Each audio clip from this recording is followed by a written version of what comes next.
नमस्कार दोस्तों, आप सभी का हमारे YouTube चैनल मन का वॉइस में स्वागत है।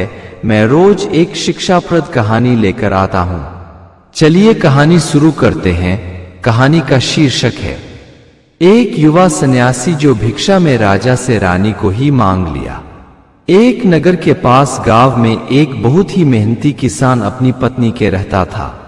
किसान के हर काम में उनकी पत्नी पूरे तन मन से हाथ बटाती थी, मगर एक बात के लिए हमेशा दुखी रहती कि उनकी कोई संतान नहीं थी। उनकी शादी हुए 20 वर्ष बीत गए थे, अब तो संतान होने की उम्मीद भी छोड़ चुकी थी। एक दिन किसान की पत्नी को उनकी पड़ोसन ने बताया कि नगर में एक पहुंचे हुए महात्मा आए हुए हैं। आप अपने पति के साथ उनसे जाकर आशीर्वाद लीजिए। भगवान ने चाहा तो अब भी आपके घर खुशियां आ सकती है। आपके घर पुत्र रत्न की प्राप्ति हो सकती है। किसान की पत्नी ने यह बात अपने पति से बताई तो वह भी तैयार हो गया। दोनों दूसरे दिन सुबह ही उठकर महात्मा के पास पहुंच गए। महात्मा ने उनकी बात सुनी और उनसे बोला, आपके घर एक बहुत तेजस्वी पुत्र का जन्म होगा, मगर आपकी तरह वह किसान नहीं बनेगा। वह एक बहुत बड़े पहुंचे हुए मुझसे भी बड़ा सन्यासी बनेगा। किसान पत्नी के साथ अपने घर लौट आया। कुछ दिन बाद किसान की पत्नी ने किसान से बताया कि वह पिता बनने वाला है। महात्मा की बात सत्य होने वाली है। यह बात सुन दोनों बहुत खुश हुए, मगर कुछ ही पल बाद किसान उदास हो गया, क्योंकि महर्षि ने कहा था कि तुम्हारा पुत्र एक बहुत बड़ा सन्यासी बन जाएगा। किसान की पत्नी अपने पति की उदासी को भांप गई। स्त्रियों में ये एक गुण होता है कि किसी पुरुष के चेहरे के हाव भाव देखकर अंदाजा लगा लेती है कि उसके मन में क्या चल रहा है। तो किसान की पत्नी अपने पति की उदासी को तुरंत भाप गई और उनसे बोली, आप नाहक उदास होते हैं। अगर हमारा पुत्र सन्यासी भी बन जाता है तो हमारे लिए गर्व की बात होगी। अगर हमारी तरह किसान बना तो हमारी तरह ही दुख भोगता रहेगा और दुष्ट राजाओं को कर चुकाते चुकाते हमारी तरह ही कर्ज के बोझ तले दबा रहेगा। जबकि सन्यासी बन गया तो राजा को भी उसके सामने सिर झुकाना पड़ेगा, आदर सम्मान पाएगा। इस तरह उसके साथ हमारा भी नाम रोशन हो जाएगा। किसान को पत्नी की बात अच्छी लगी। वह बोला, तुम बिल्कुल ठीक कहती हो। हम किसान बनकर कौन सा सुख भोग रहे हैं। राजा का मंत्री आता है और हमारे बिना अनुमति के हमारे घर से जो भी उसकी इच्छा होती है, कोई भी वस्तु या धन कर के रूप में उठा कर ले जाता है। हम चाहकर मना नहीं कर सकते। इस तरह समय बीतने लगा। एक दिन किसान के घर पुत्र का जन्म हुआ। वह बहुत ही सुंदर था। किसान और किसान की पत्नी खूब खुशियां मनाए। भोज का आयोजन किया, गरीबों को खाना खिलाए। इस तरह बालक बड़ा होता चला गया। जब 5 साल का हुआ तो एक दिन किसान के घर महात्मा पधारे। किसान ने उनका खूब स्वागत किया। महात्मा किसान को याद दिलाए कि आपके बालक को एक महर्षि बनना भगवान ने उसके भाग्य में लिख रखा है। आठ भगवान की इच्छा से ही हम इस बालक को लेने आए हैं। इसे गुरुकुल ले जाकर शिक्षा देंगे। गुरुकुल यहां से बहुत दूरी पर नहीं है। आपको जब पुत्र की याद सताए तो इससे मिलने गुरुकुल आ जाना। आपकी जब इच्छा हो अपने साथ लेते आना और फिर दूसरे दिन गुरुकुल छोड़ आना। इस प्रकार आपको भी नहीं लगेगा कि मैं पुत्र से दूर हूं और पुत्र को भी नहीं लगेगा कि माता पिता से दूर हूं। आगे जो भगवान की इच्छा होगी वही होगा। हमारे और आपके बस में कुछ भी नहीं है। इस प्रकार महात्मा उस किसान के बेटे को लेकर अपने गुरुकुल चले गए। धीरे धीरे समय बीतता गया। वह लड़का 12 साल का हो चला। उसने सब वेद पुराण, सभी शास्त्र कंठस्थ याद कर ली। उसके जैसा प्रकांड विद्वान शिष्य महात्मा के पास और कोई नहीं था। एक दिन महात्मा ने उसे अपने घर माता पिता से मिलने के लिए घर भेज दिया। जब वह घर आया तो देखा अनायास ही उसके माता मृत्यु हो चुकी है। उसके गांव वाले अंतिम संस्कार की व्यवस्था कर रहे हैं। उसके मन में यह दृश्य देख बहुत दुख हुआ कि एक दिन भी अपने माँ बाप का सेवा नहीं कर पाया। शायद वो बीमार थे, उन्हें मेरी जरूरत थी, मगर उस वक्त मैं उनके पास नहीं था। वह बहुत रोया, वह बहुत पछताया। वह भारी मन से माता पिता की क्रियाक्रम कर आश्रम में महर्षि के पास लौट आया, मगर यहाँ का नजारा देख दंग रह गया। महात्मा अपना शरीर छोड़ चुके थे। अंतिम समय में वह अपने गुरु से भी नहीं मिल पाया।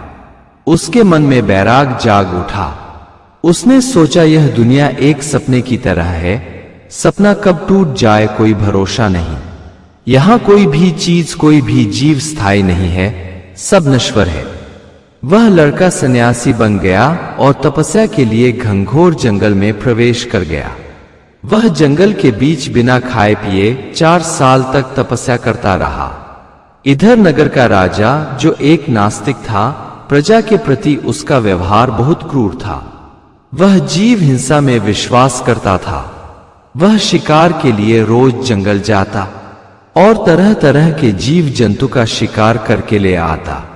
एक दिन राजा एक हिरण का पीछा करते करते घंघोर जंगल में चला गया।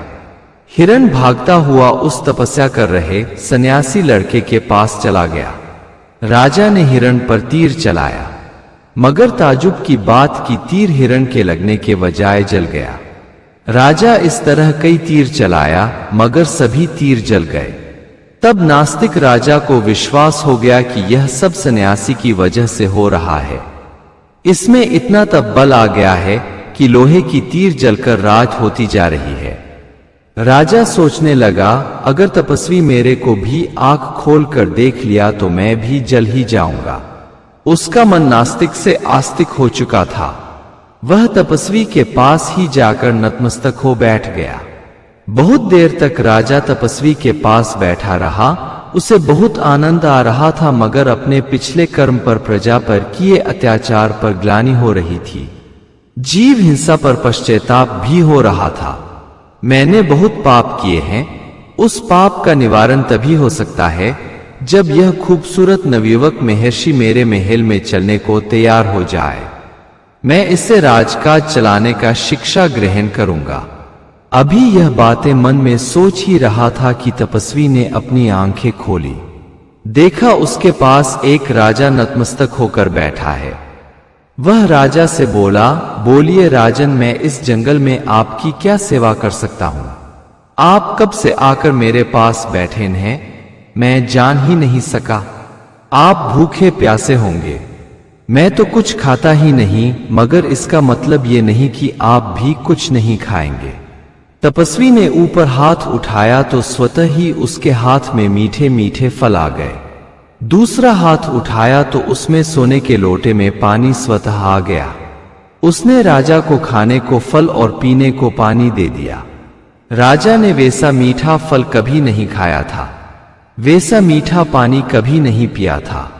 राजा यह सब देख बिल्कुल बदल चुका था। उसने मन में ठान लिया कि या तो इस तपस्वी को अपने महल लेकर चलूंगा या मैं खुद तपस्वी की सेवा के लिए यहीं इसके साथ ही रह जाऊंगा। राजा ने अपनी मन की बात तपस्वी से बताई कि मेरी इच्छा है कि आप मेरे राजमहल में पधारें और वहीं रहकर मेरा मार्गदर्शन करें। सन्यासी बोला, राजा मैं एक तपस्वी हूं, मुझे राजमहल से क्या लेना देना। आप राजा हो, महल में रहना, जनता का देखभाल करना, ये आपका काम है। आप महल लौट जाइए और प्रजा का सही से देखभाल करिए। राजा बोला, महाराज मैं आपको साथ लिए बगैर महल वापस नहीं आ सकता। अगर आप नहीं जा सकते तो मैं भी महल नहीं जाऊंगा। मैं यहीं रह आपकी सेवा करता रहूंगा। सन्यासी ने जब देखा कि राजा जिद पर अड़ा है तो उसके साथ महल आने को तैयार हो गया, मगर एक शर्त रख दी कि मैं महल में हरगिज निवास नहीं करूंगा। तब राजा ने कहा, आप चिंता ना करें, हम आपके रहने, खाने पीने, पूजा पाठ, प्रवचन इत्यादि की व्यवस्था शाही बाग में ही करा देंगे। इस प्रकार महर्षि राजा के साथ राजमहल आ गए। राजा ने उनकी खूब सेवा सत्कार किया।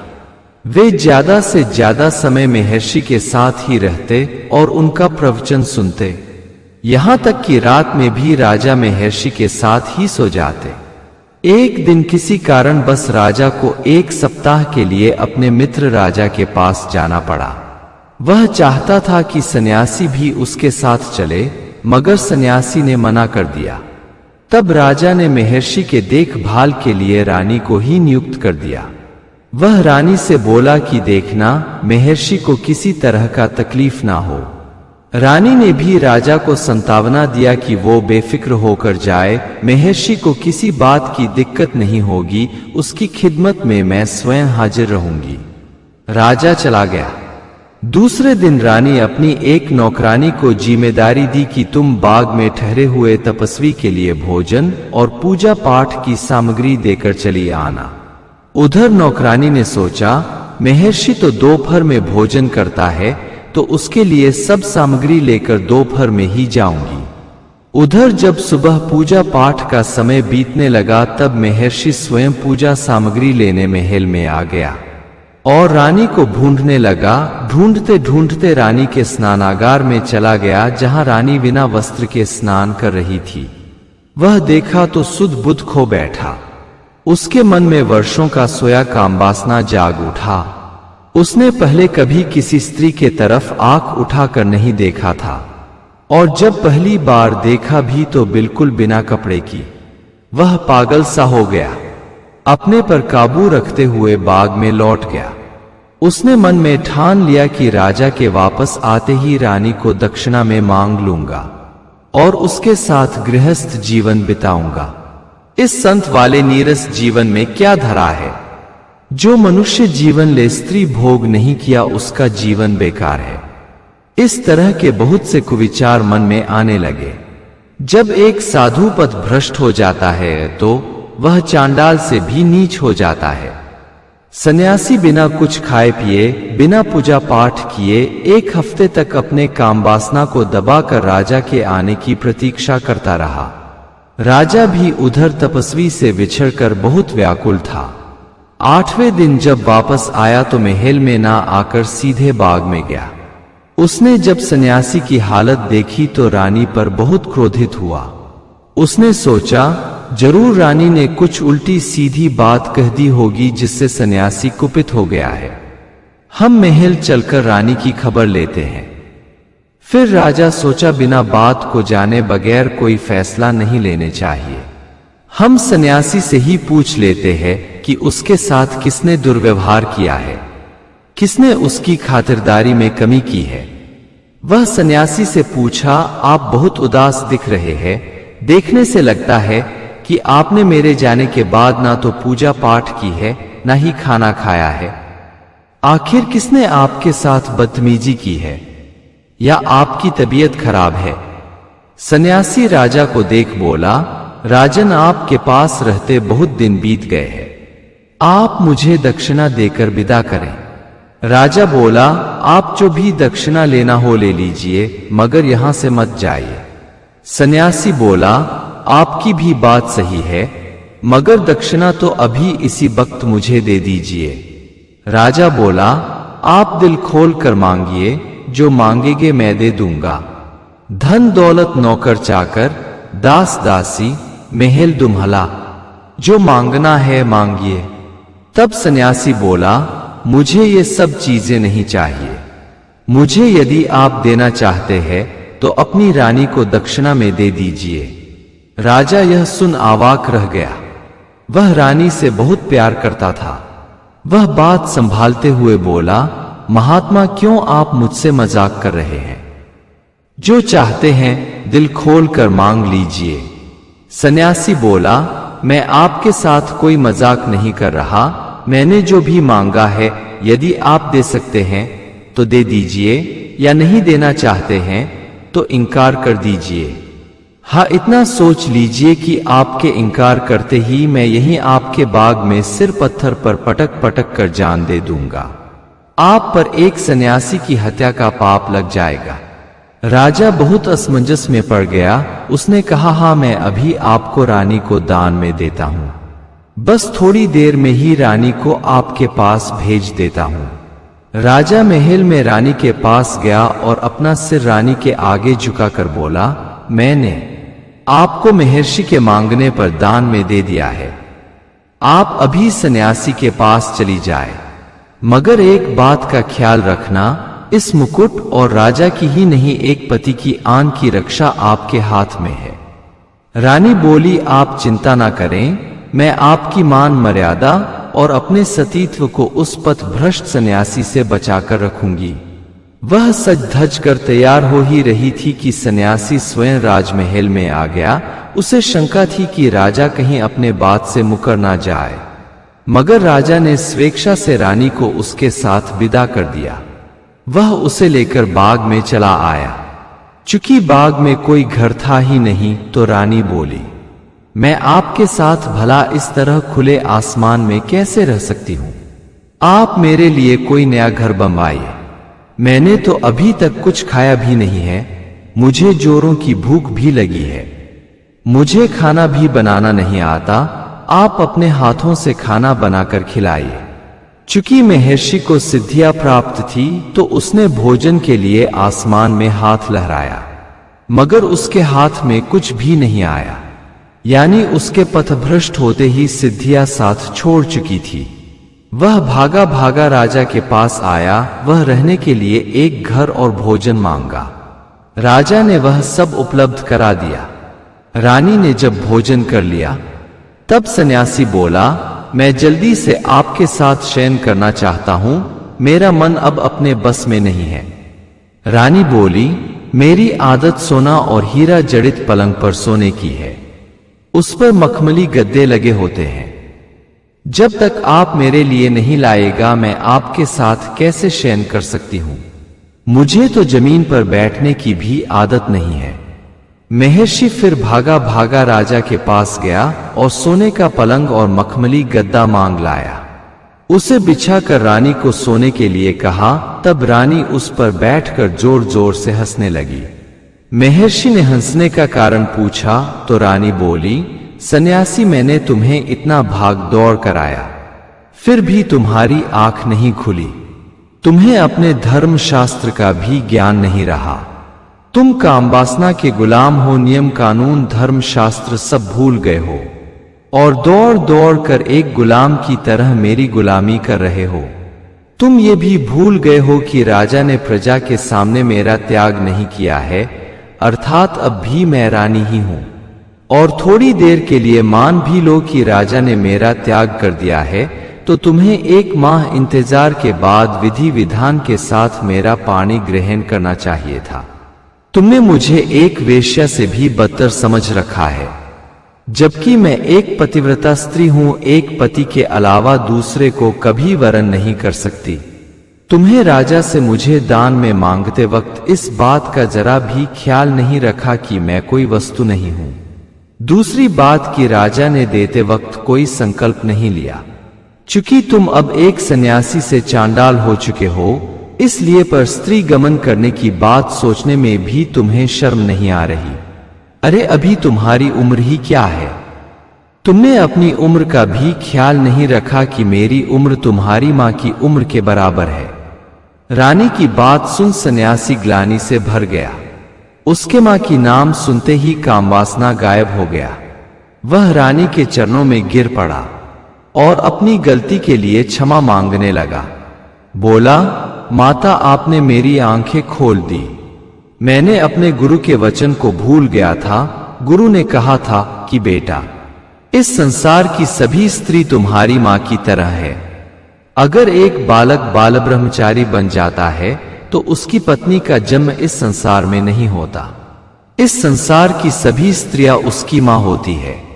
वहीं एक गृहस्थ सन्यासी बनता है, तो उसकी पत्नी पहले से ही मिल गई रहती है। इसलिए एक को छोड़कर उसके लिए सभी स्त्री मां के समान होती है। चूंकि मैं बाल ब्रह्मचारी हूं, इसलिए आप मेरी मां की तरह ही है। शास्त्र के अनुसार प्रत्येक मनुष्य के लिए राजा की पत्नी, गुरु की पत्नी, मित्र की पत्नी अपनी मां की तरह होती है। सन्यासी रानी को लेकर राजा के पास आया और उसे सौंपकर पुनः जंगल में तपस्या को चला गया। अगर आपको हमारी वीडियो पसंद आई हो तो हमारे चैनल को सब्सक्राइब करें, लाइक करें और कमेंट बॉक्स में राधे राधे जरूर लिखें। आपसे पुनः मिलते हैं एक नई वीडियो के साथ। तब तक के लिए आपको और आपके पूरे परिवार को राधे राधे। राधा रानी आप सबकी मनोकामना पूर्ण करें।